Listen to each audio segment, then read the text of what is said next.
in a quiet village, nestled between mountains. And mist lived Sara, a girl with a brush of stardust and colours no one could name.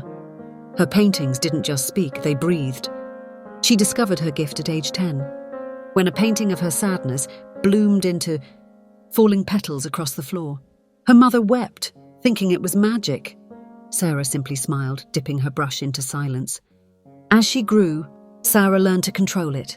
A stroke of joy could make laughter echo through empty halls. Fury splashed red storms on glass. Her attic became a studio of secret skies, where blue sorrow reigned gently, and golden hope danced like fireflies. No one else knew the truth. People adored her art, never realizing they were feeling what she once felt. One night, she painted loneliness, an empty bench under a dying tree. By dawn, the tree in her garden withered, in perfect reflection. Birds stopped singing. Even her reflection avoided her gaze. That's when she realized painting pain brought pain, but erasing it didn't undo its effect. Emotions once birthed could never be undone, only transformed, determined to master her gift.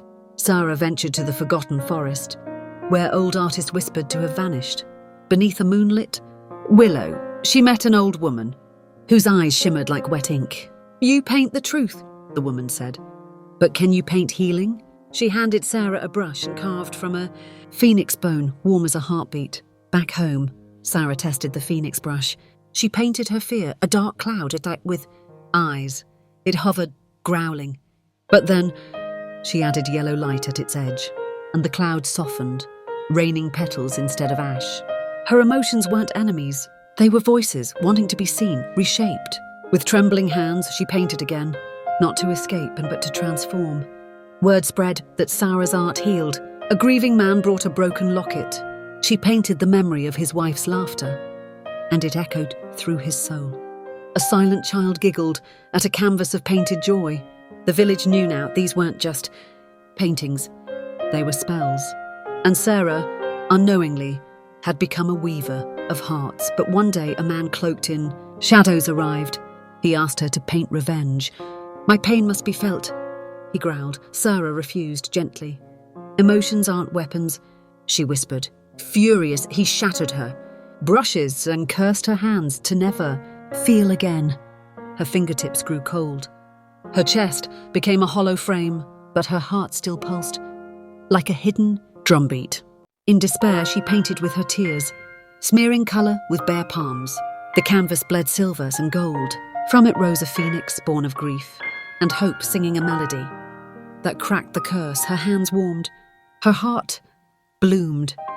She realized she didn't need brushes anymore. Her soul was enough. Now her studio glowed with living art, gardens of laughter, waterfalls of forgiveness, skies of courage. People came from far lands to feel what words could never describe. She never charged gold or silver, only stories. Her greatest painting hung unfinished, a mirror that reflected who you could become. Sara never aged. Some say her spirit lives within her paintings, guiding lost hearts and quiet minds. Others believe she became one with the phoenix, flying through dreams, colouring the world with feelings unspoken.